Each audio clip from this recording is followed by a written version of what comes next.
the whole point behind having these tools and technology is not to replace us. It's not to make us lazy. It's to free us up on our time so we can do the things we really should be doing, which is the relationship side. And that's where I kind of take an anti-status with AI.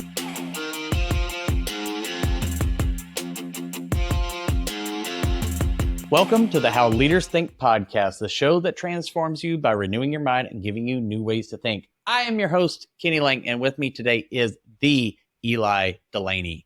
He is the founder, owner, brain of Purple Night Marketing. If you can't tell, if you're watching, you see all the glorious purpleness going on behind him. For those of you listening, just imagine a lot of purple. And you're gonna capture 98% of what I'm talking about.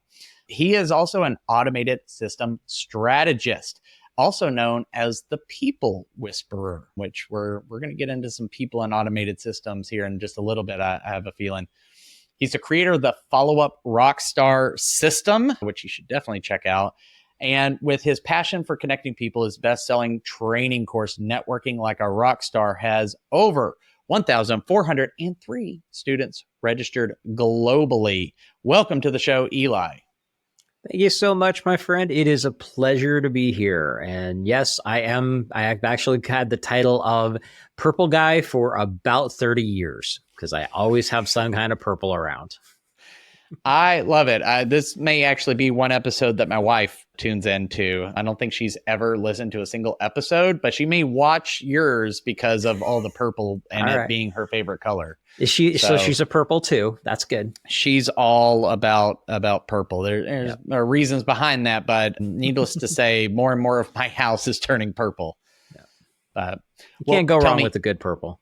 You can't. It's the color of royalty, right? That's right. Well, tell me, Eli, what is on your mind? You know what's on my mind right now is there's so many people, like AI is this big topic that everybody is going crazy about. And it's like it's going to replace everything that we do. And I am an automation guy. I'm a techie guy. But the reality is the whole point behind having these tools and technology is not to replace us. It's not to make us lazy. It's to free us up on our time so we can do the things we really should be doing, which is the relationship side. And that's where I kind of take an anti-status with AI because there's some great tools you can do with it. But I want people to understand it's not going to do everything for you. You can't use it to communicate your entire life because then you lose the humanity. And that's really kind of the thing that I've been doing a lot of lately is kind of preaching that to people. Yeah, obviously we're talking a whole lot about it. And, as of this recording, we're a few weeks out from both OpenAI and Apple making some large announcements about innovations on their platforms around AI. At this point, you probably are using iOS 18 and beyond. Somebody years from now is going to be like, 18? That was like 40,000 years ago. That's like me when I talk about that I originally started playing with Photoshop at Photoshop 3 and they don't even know what version it is now. Yeah, they're like, what? It was on a disc? You bought it in a store? What even is that? But it's always a fun conversation about this because I too love automation. My background with being a HubSpot agency partner, they're huge into automation, and whether it's simple or complex, it can make your life a little easier.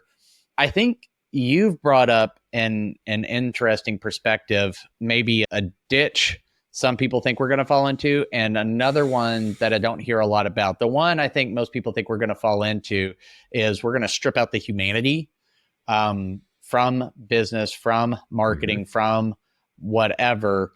And it's like the robots are taking over and we've entered the matrix, right? We're just going to become, batteries for giant robots.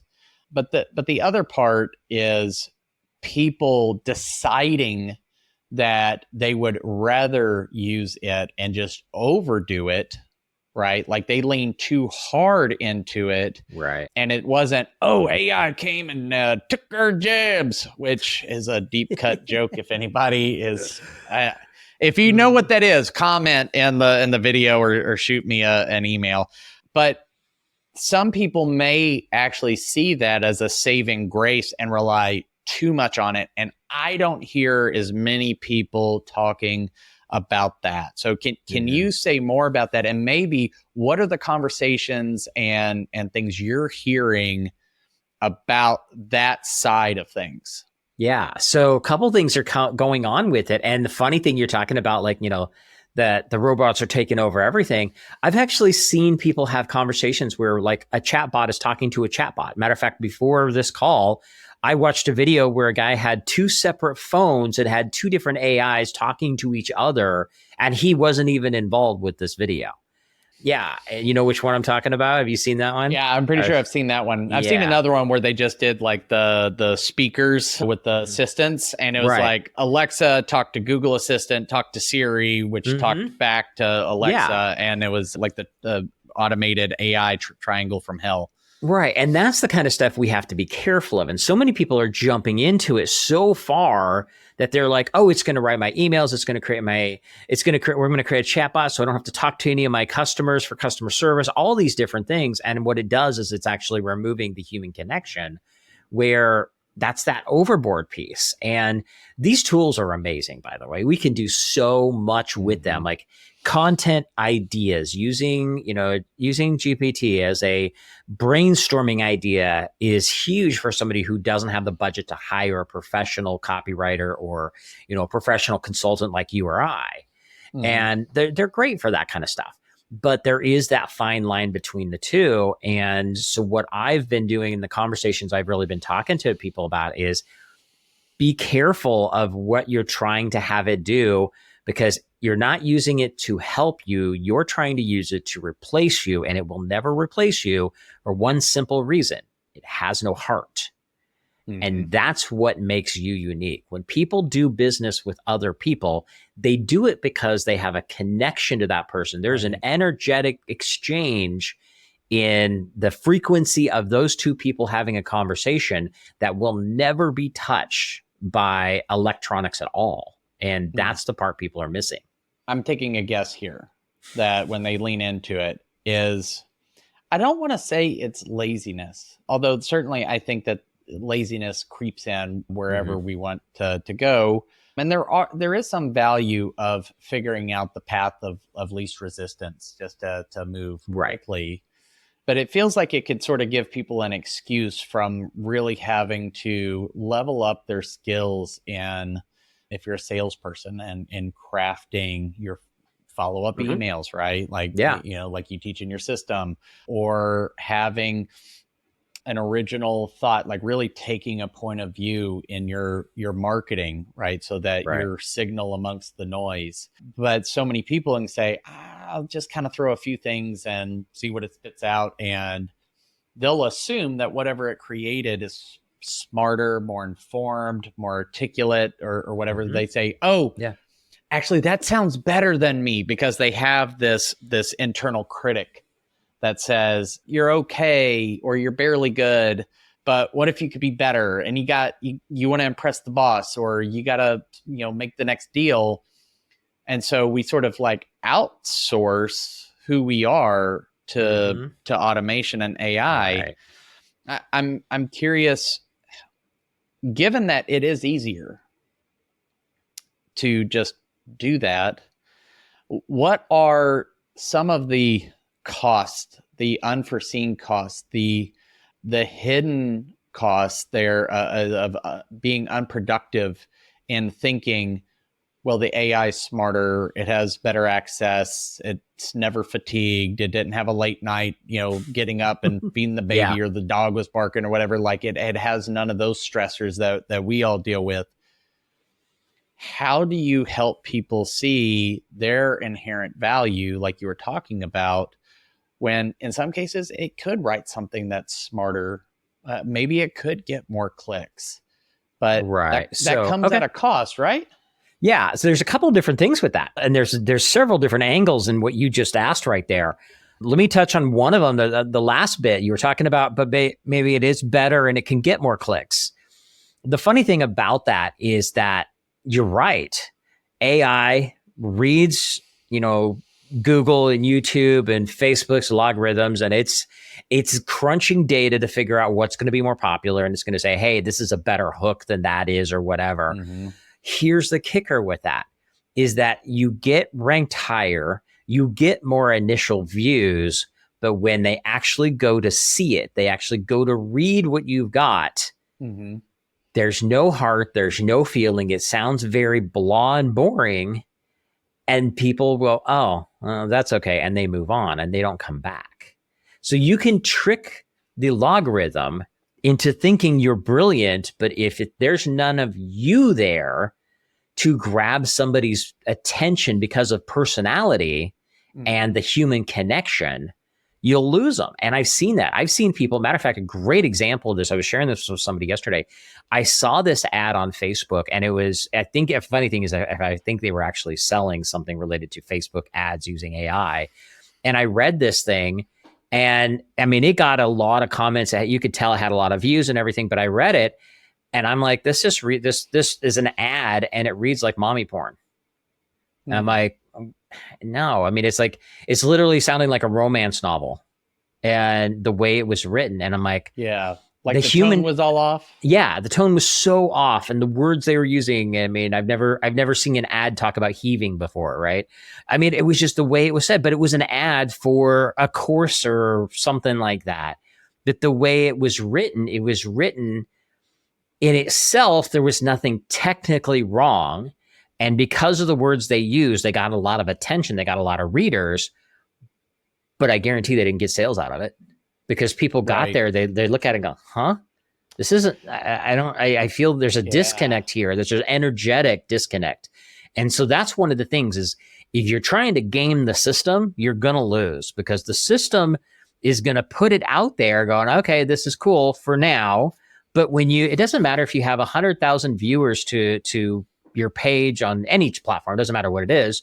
You get 100,000 viewers. If when they get there, they go to read it, and it doesn't gel, they're gone. And you actually lose credibility. Yeah, you got the wrong kind of attention. Yeah, exactly. And so that's a really big piece with it. The other thing is that people tend to forget that AI might have more data than you do. So it might have more information to start with, but one thing it doesn't actually have is your personal experiences. And that's where a lot of stuff, like here's a great example of this. And coming from old school before AI was a popular thing, I come from old school email copywriting. Like I'm an automation guy. I have campaigns. My running joke is I got a campaign that'll run for 3 years. I could go outside and get hit by a bus today and still sell you stuff for 3 more years. Okay. This puppy works. It works like a charm. However, everybody check on Eli periodically. Just because you got the emails doesn't mean he's still around. Yeah, the money's going somewhere, just not for me. But the reality is that the emails that are in that campaign, it's all automated, but the emails in that campaign are me. I wrote those. They were my personality, my experiences, my stories. All of that stuff came from me. And I've had people like reach out to me and go, okay, is this part of your automation stuff you talk about? Or did you actually stop and write this for me? Because it feels like you wrote it to me. That's because I put my heart into it, and it's my experience, my life, my personality.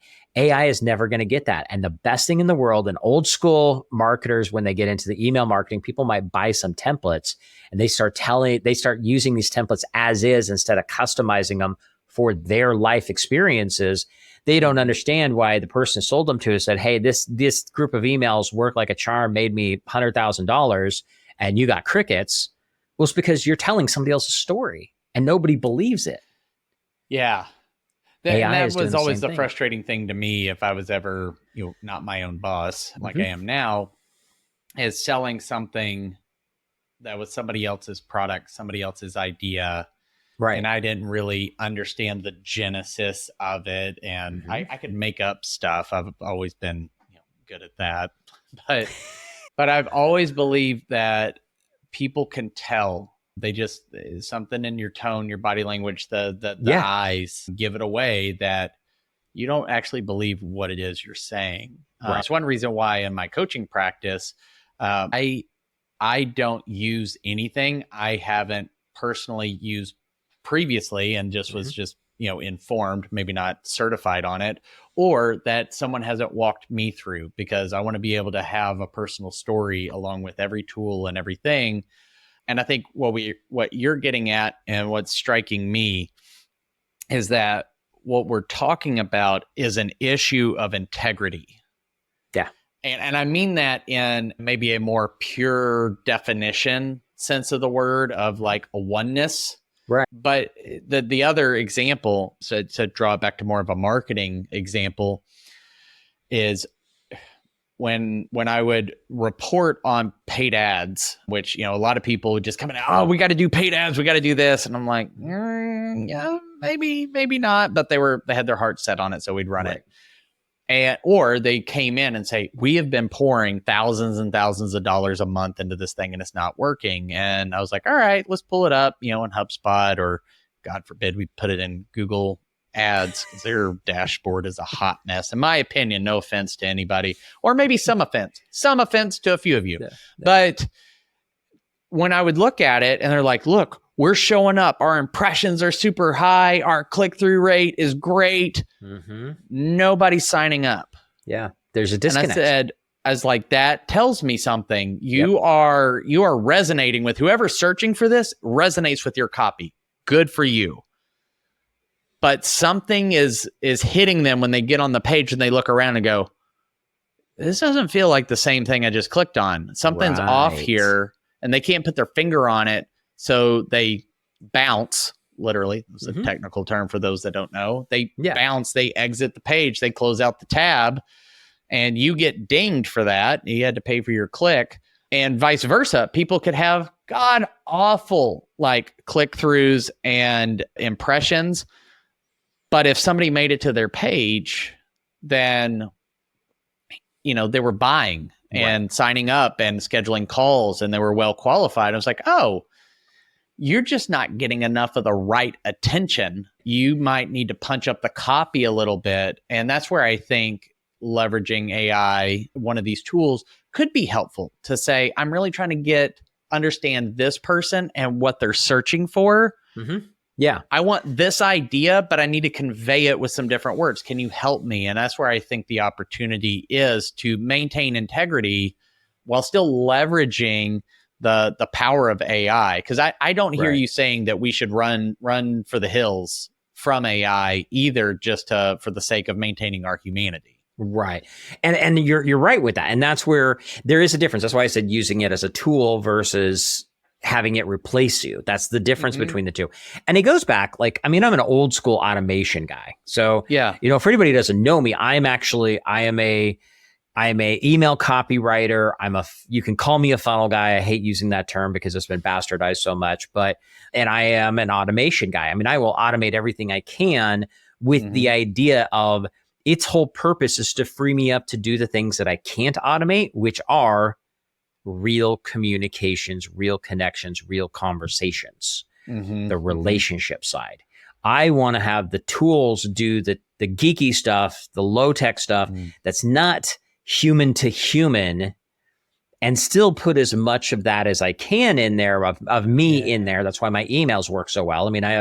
I have clients that when they started interjecting my stuff into my methodology into their systems, I have a client right now that went from 12% average open rates to 60.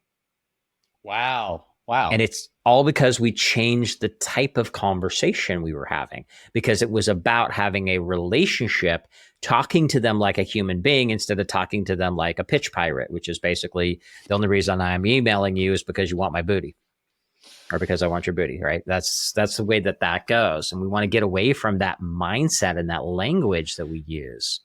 Yeah. And when you change the way you communicate with people, and by the way, this happens in not just, John, we're talking about AI, and that was kind of how we started this, but it's all about how you email, how you post on social media, how you leave text, when you text somebody, even real conversations, changing the conversation from reaching out purely to say, hey, are you ready to buy, to having a real conversation with somebody and checking in, how you doing? That means it's a night and day difference.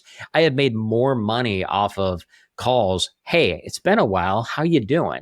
made more money off of calls that was the entire purpose than anything I've ever done. And it's purely because it's human to human connection. And I still have the tools. I still have all the techie stuff. I mean, you and I were talking about some of the geeky stuff I got going for my little studio here before we started recording. And I'm totally geeked out on this stuff. But it just helps me leverage things so I can spend more time on the actual connection piece. Gotcha. I love that. And, you know, I'll be guilty of that. I'll be so focused on, like, I got to get the next sale. I need this. I got bills to pay, do this. And it's like, okay, well, who haven't I touched base with?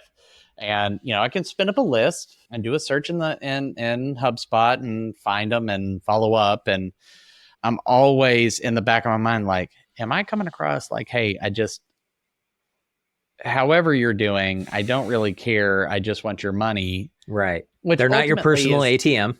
Yeah, which ultimately is not my heart, but I'm aware that it can come across that way. And sometimes, at least for me and how I'm wired, it can be difficult for me to slow down enough to just make the call and say, how are you doing? Whether anything happens or not, you know, I'll admit that can be difficult. But like you, when I've done that, when I've just focused on the person across from me on the other end of the video call or the phone or the, you know, table, just going for, you know, coffee or tea or whatever, it just bigger, better things happened. And I wasn't even angling for it. Yeah.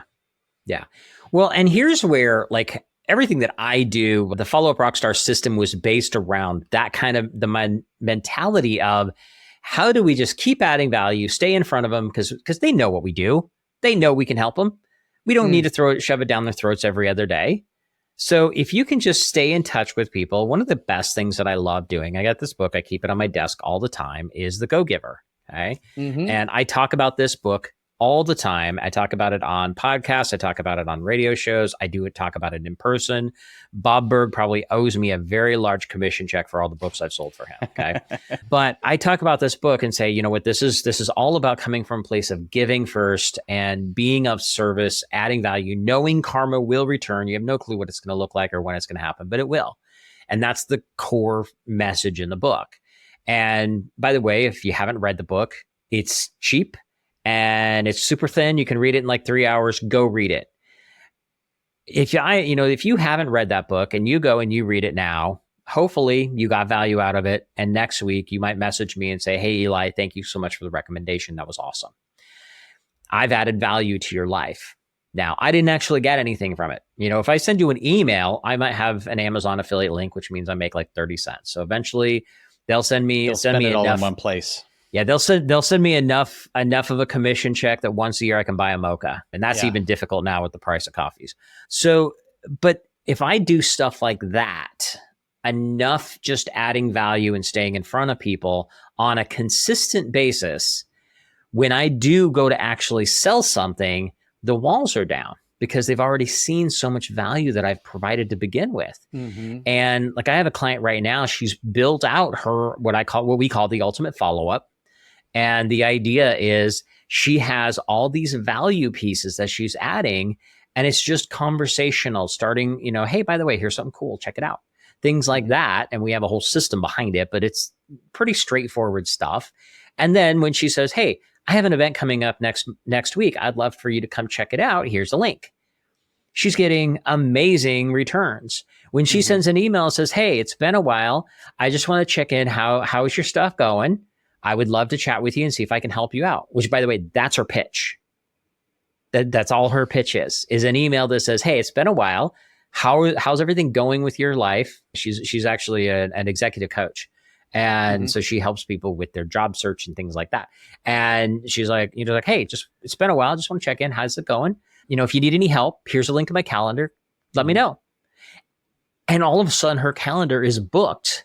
And she was like, for the first time in my life, Eli, I have not been at that hustle roller coaster where it's like so much book work, I can't keep up with it and no leads coming in. And then I've got the point where my bank accounts are dead and I got to bust my butt to get back out there and we go back. Right, the peaks and valleys. Every entrepreneur goes through this at some point. But she now has a system that keeps it very consistent as she goes through.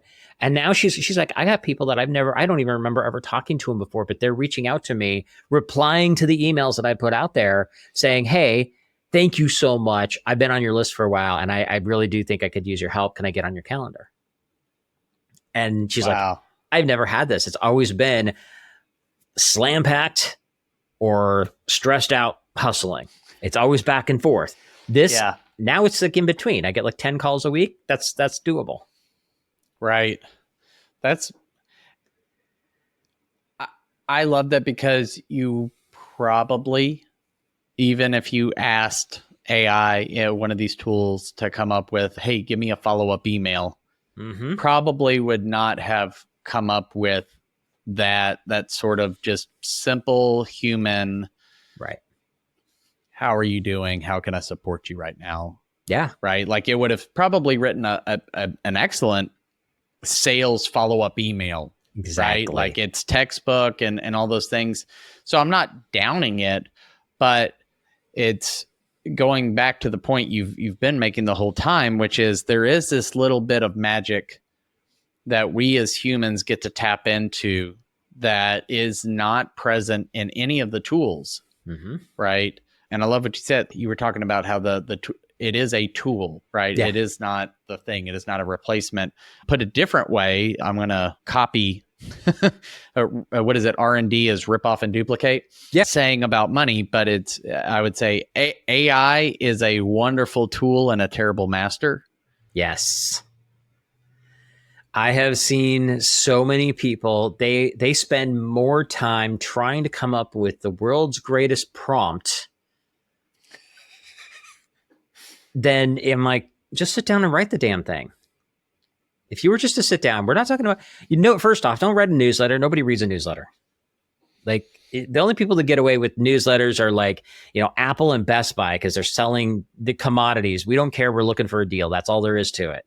But if you're going to send an email out to somebody, sit down and think about them as a human being. If you're writing an email to a friend, hey, by the way, here's something cool that I thought of. I thought you might find it valuable. Check it out. Let me know what you think.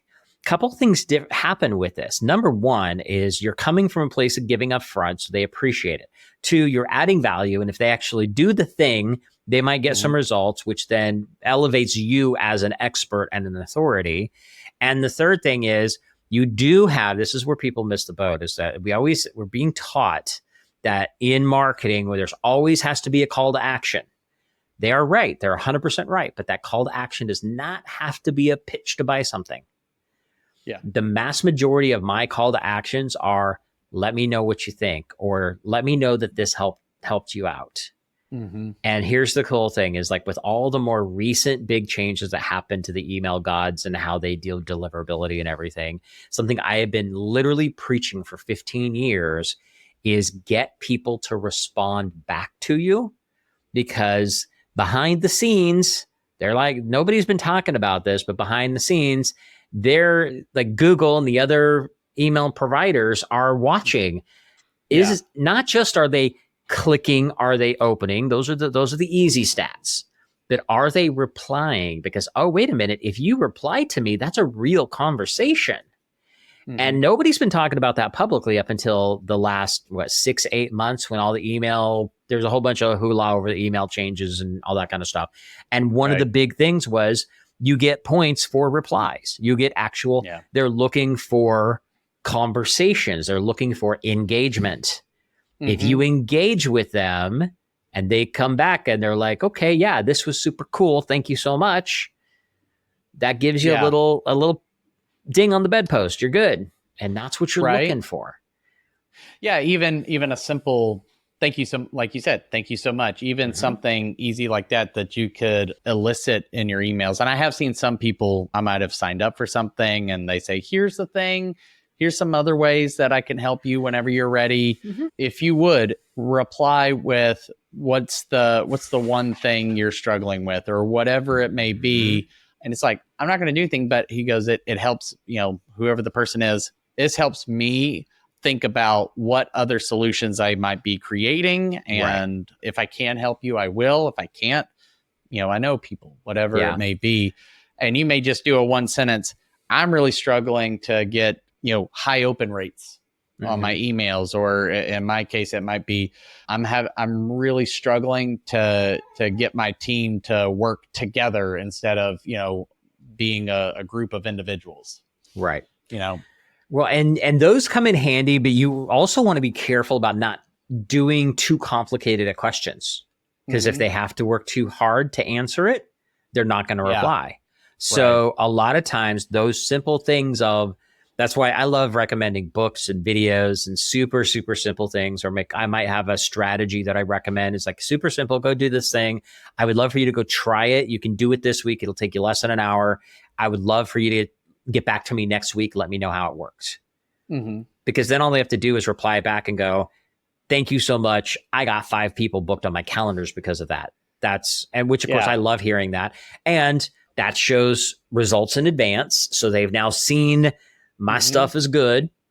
And now that opens up a conversation, and conversations can lead to sales.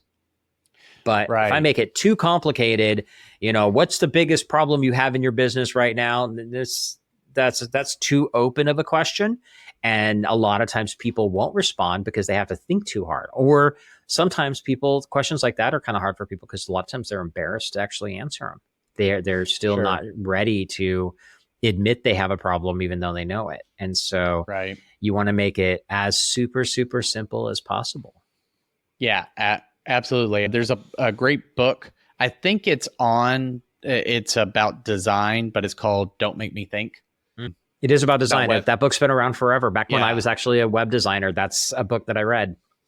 So, the book, go get it, check it out on Amazon, whatever. I doubt it's very expensive, but even just the phrase sometimes can help me as I'm creating or I'm talking to people of just, hey, don't make me think. And I go, I was overcomplicating this and putting too much back on the other person to do. And it's not that people aren't capable, but going back to path of least resistance, sometimes to get the ball rolling, you need it to be more simple steps, and you can graduate them up as they work with you.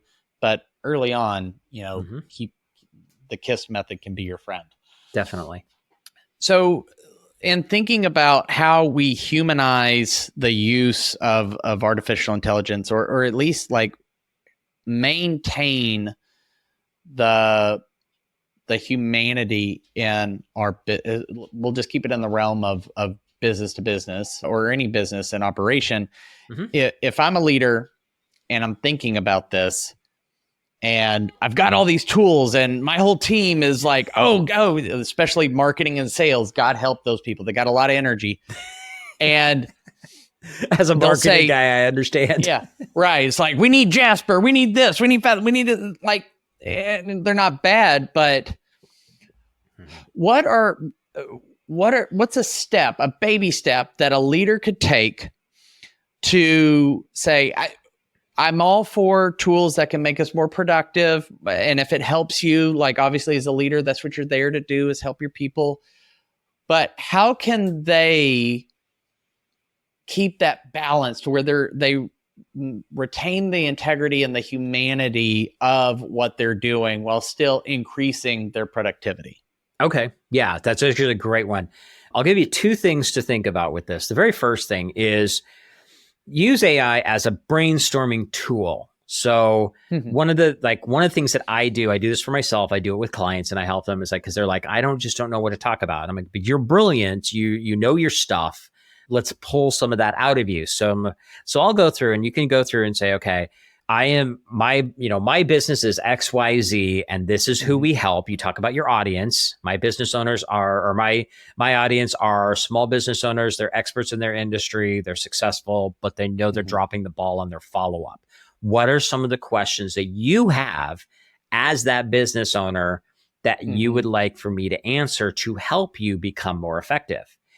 That's basically your prompt, by the way. And you ask something to that effect, GPT is going to come back and go, okay, that's a great thing, great niche. Here's a couple questions that I have. Now, your job is not to have it write stuff about those. Your job is to answer the questions. And you can jump on a Zoom, or I've got some amazing tools that I'm teaching clients with right now where we will actually record videos, and I go through a process with them where I'm actually helping them create like their 1-minute reels, and shorts and stuff like that. That I basically use the tools to come up with the ideas to talk about. And I'm like, okay, look at these 20 questions. Which ones can you talk about? And of course, usually at least 15 of them. And they're like, okay, cool. So we're going to highlight those, and then I'll get on a call with them. And you can do this by yourself on Zoom if you want to. This is how I do it for myself. I get on there and I look at the questions like, okay, here's my question here. And I'm like, so the first thing you need to do if you're stuck about XYZ is boom, boom, boom, boom, boom. And then I answer it. And I'm recording that whole thing. And then I can get it transcribed and retweaked. I went through and recorded 22 1-minute reels, came up with the idea, recorded the videos, uploaded the videos, and then assigned 22 tasks to my team to do the basic edits for them in under an hour. The whole thing. So, but you notice the most important part is I answered the questions. I recorded the video with me answering it still, because it's my voice, my personality, my experience, but I used AI to help on the beginning to come up with the ideas, and I used AI to do the transcriptions later to help me clean it up. Yeah. I love that. And I remember in a previous call, you had talked to me about that. I think you were like a day or two removed from having just like ripped through it. And I was like, holy cow, man, that sounds awesome.